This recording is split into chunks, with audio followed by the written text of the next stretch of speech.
Assalamualaikum teman-teman. Semoga kita selalu diberikan kesehatan oleh Allah Subhanahu wa taala. Kami dari kelompok 7 media pembelajaran akan menyampaikan materi tentang pengembangan media pembelajaran.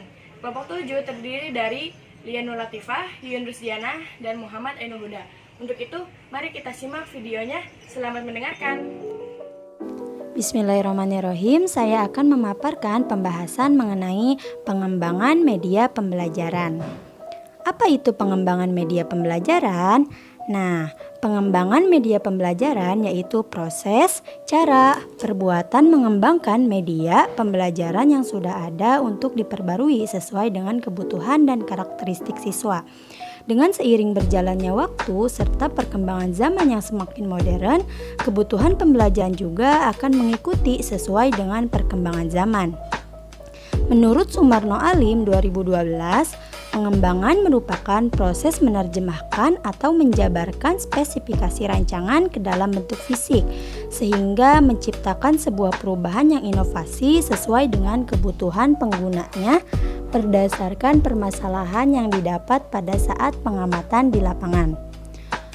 Dari pengertian-pengertian tersebut, maka dapat disimpulkan bahwa suatu proses pengembangan media pembelajaran yang sudah ada kemudian dirancang ulang guna membuat media lebih menarik dan dapat memenuhi kebutuhan siswa dalam melakukan kegiatan pembelajaran dengan menggunakan berbagai tahap rancangan sesuai dengan prosedur guna menghasilkan media pembelajaran yang sesuai dengan kebutuhan dan karakteristik siswa.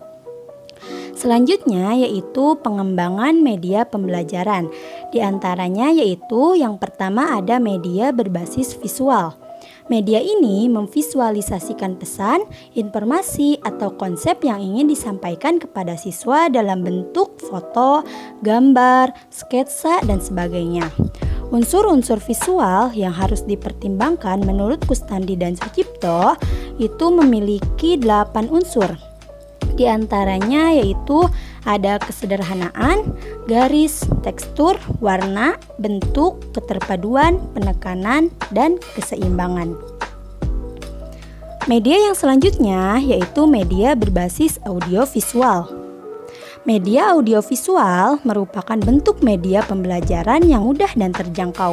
Di samping menarik dan memotivasi siswa untuk mempelajari materi lebih banyak, materi audio juga dapat digunakan di antaranya yaitu mengembangkan keterampilan mendengarkan dan mengevaluasi apa yang telah didengar, mengatur dan mempersiapkan diskusi dan debat dengan mengungkapkan pendapat-pendapat para ahli yang berada jauh dari lokasi, menjadikan model yang akan ditiru oleh siswa, juga menyiapkan variasi yang menarik dan perubahan tingkat kecepatan belajar mengenai suatu pokok bahasan atau suatu masalah.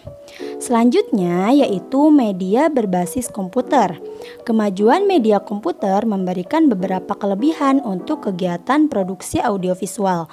Pada tahun-tahun belakangan, komputer mendapat perhatian besar karena kemampuannya yang dapat digunakan dalam bidang kegiatan pembelajaran, ditambah dengan teknologi jaringan dan internet. Komputer seakan menjadi primadona dalam kegiatan pembelajaran. Bentuk interaksi yang dapat diaplikasikan menurut Heinig et al. 1996 yaitu diantaranya ada praktik dan latihan, tutorial, permainan, simulasi, penemuan, dan pemecahan masalah. Pemakaian komputer dalam kegiatan pembelajaran mempunyai beberapa tujuan, di antaranya yaitu untuk tujuan kognitif. Komputer dapat mengajarkan konsep-konsep aturan, prinsip, langkah-langkah, proses, dan kalkulasi yang kompleks. Selanjutnya untuk tujuan psikomotor.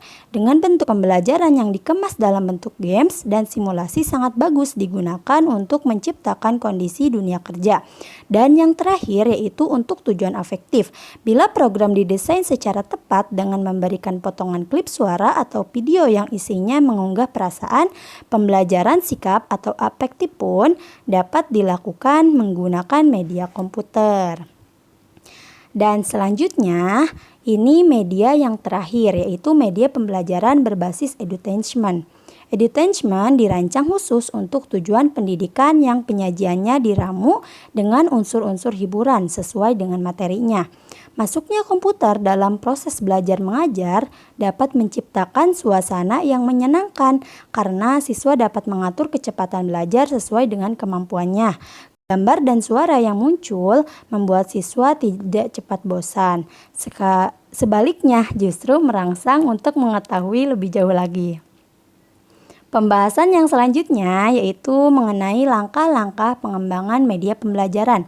Secara garis besar, kegiatan pengembangan media pembelajaran terdiri atas 3 langkah besar yang harus dilalui, yaitu kegiatan perencanaan, produksi, dan penilaian. Sementara itu, dalam rangka melakukan desain atau rancangan pengembangan program media, Arif Sadiman dan kawan-kawan memberikan urutan langkah-langkah yang harus diambil dalam pengembangan program media menjadi 6 langkah, yaitu diantaranya 6 langkah tersebut. Yang pertama, menganalisis kebutuhan dan karakteristik siswa.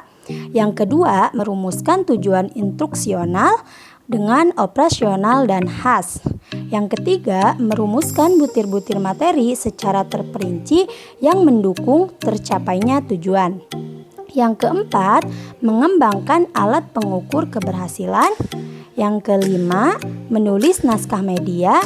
Dan yang terakhir yaitu mengadakan tes atau uji coba dan revisi.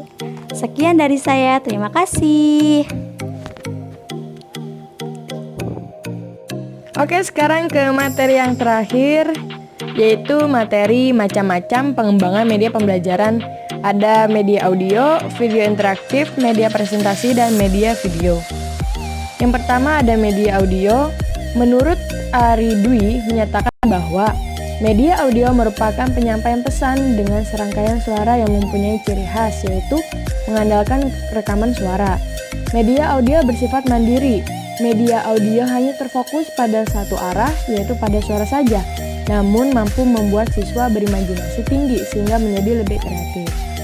Selanjutnya ada keuntungan dan keterbatasan penggunaan media audio. Yang pertama, keuntungannya adalah mudah dipersiapkan sehingga cepat untuk pelaksananya. Dapat digunakan untuk semua keperluan, peralatan yang mudah dan tidak rumit, mudah diproduksi, rekaman dapat digandakan, dan yang terakhir, rekaman dapat membantu siswa untuk bereksperimen dan juga dapat meningkatkan konsentrasi. Dan keterbatasannya di sini adalah dalam suatu rekaman sulit menentukan pesan yang disampaikan, sulit mengatur waktu pada saat rekaman berlangsung, media rekaman yang lama, dan memerlukan ruangan yang kedap suara. Yang terakhir, rekaman yang sulit dikendalikan oleh pengguna. Selanjutnya ada video interaktif. Berdasarkan penjelasan dari multimedia interaktif, bahwa suatu media yang dapat dikontrol dengan alat yang dapat dioperasikan, media tersebut juga lebih menarik karena menggunakan gambar atau animasi disertai suara, sehingga siswa akan termotivasi untuk mengikuti pembelajaran di kelas dan siswa lebih berperan aktif. Begitu juga dengan guru, akan mudah untuk menjelaskan materi yang abstrak seperti kejadian gunung meletus, banjir, dan sebagainya yang sulit disampaikan oleh guru. Nah, di sini ada manfaat dan karakteristik pembelajaran interaktif. Yang pertama itu memperbesar benda yang sangat kecil dan tidak tampak oleh mata. Yang kedua, memperkecil benda yang sangat besar yang tidak mungkin dihadirkan ke sekolah. Yang ketiga, menyajikan benda atau peristiwa yang tidak mungkin guru tampilkan pada peserta didik. Yang keempat, menyajikan benda atau peristiwa yang jauh dan sulit dihadirkan pada peserta didik. Menyajikan benda atau peristiwa yang berbahaya, dan terakhir meningkatkan daya tarik dan perhatian siswa. Lalu ada karakteristiknya di sini, dapat menggabungkan audio dan visual, bersifat interaktif dalam pengertian dapat merangsang siswa untuk dapat berperan aktif mengikuti pembelajaran. Bersifat mandiri dalam pengertian siswa dapat menggunakan sendiri tanpa bimbingan dari guru melalui petunjuk penggunaan. Selanjutnya ada media presentasi. Telah dijelaskan oleh Daryanto bahwa media presentasi adalah media yang menyampaikan melalui program komputer dengan alat penyaji yaitu proyektor.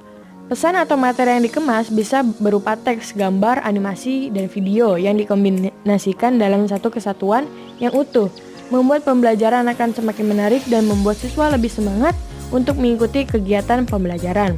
Ada 4 prinsip pengembangan media presentasi untuk pembelajaran yang disampaikan oleh Daryanto. Yang pertama, harus dikembangkan sesuai dengan prosedur pengembangan instruksional berdasarkan materi yang akan disampaikan. Yang kedua, media presentasi berfungsi sebagai alat bantu mengajar dengan menyampaikan materi namun tidak cocok dalam bahan evaluasi. Yang ketiga, mengembangkan media presentasi siogianya mempertimbangkan atau menggunakan secara maksimal sesuai dengan kebutuhan dan karakteristik peserta didik. Yang terakhir, prinsip kebenaran materi yang akan disampaikan oleh guru pada peserta didik harus sesuai. Selanjutnya ada media video. Video merupakan bahan ajar non-cetak yang kaya informasi dan tuntas karena dapat sampai ke hadapan siswa secara langsung. Di samping itu, video menambah suatu dimensi baru terhadap pembelajaran. Hal ini karena karakteristik teknologi yang semakin maju membuat video dapat digunakan sebagai media pembelajaran. Lalu di sini ada keuntungan dan kelemahan media video. Keuntungan yang pertama adalah ukuran tampilan video sangat fleksibel dan dapat diatur sesuai dengan kebutuhan. Yang kedua, video merupakan bahan ajar non-cetak yang banyak informasinya dengan menampilkan berbagai gambar-gambar yang mempermudah guru dalam menampilkan suatu peristiwa pada peserta didik. Yang ketiga, mudah dijelaskan pada siswa dengan menyesuaikan isi pada video.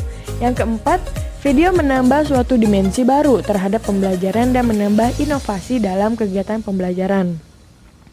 Selanjutnya ada kelemahan dalam media video. Yang pertama adalah fine details. Artinya, media tayangan tidak dapat menampilkan objek sampai yang kecil untuk diperjelaskan pada peserta didik atau memperbesar ukuran kecil menjadi lebih besar.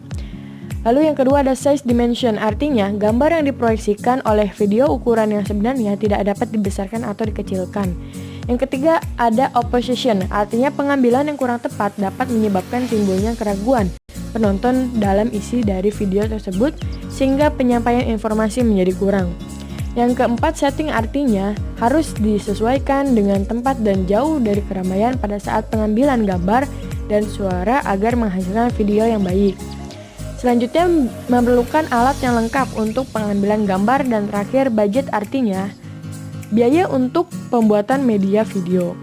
Berdasarkan penjelasan di atas dapat disimpulkan bahwa video adalah media pembelajaran yang efektif untuk digunakan guru dalam proses kegiatan pembelajaran di kelas. Guna menyampaikan materi pada peserta didik, dengan menggunakan media tersebut, guru akan mudah menjelaskan materi pada siswa, meningkatkan signifikan proses pemahaman siswa pada materi melalui indera dan pendengaran dan juga penglihatan sehingga siswa akan menumbuhkan rasa ingin tahu yang besar. Lalu kesimpulannya adalah pengembangan media pembelajaran adalah proses cara pembuatan pengembangan media pembelajaran yang sudah ada mau diperbarui sesuai dengan kebutuhan dan karakteristik siswa. Pengembangan media pembelajaran diantaranya yaitu media berbasis visual, media berbasis audiovisual, media berbasis komputer, media pembelajaran berbasis edutainment. Langkah-langkah pengembangan media pembelajaran terbagi menjadi 6, diantaranya menganalisis kebutuhan dan karakter siswa, merumuskan tujuan instruksional dengan operasional dan khas, merumuskan butir-butir materi secara terperinci yang mendukung tercapainya tujuan. Yang selanjutnya mengembangkan alat pengukur keberhasilan, menulis naskah media, dan terakhir mengadakan tes dan revisi. Kemudian untuk macam-macam pengembangan media terbagi ke dalam 4 macam, yaitu media audio, media video interaksi, media presentasi, dan media video.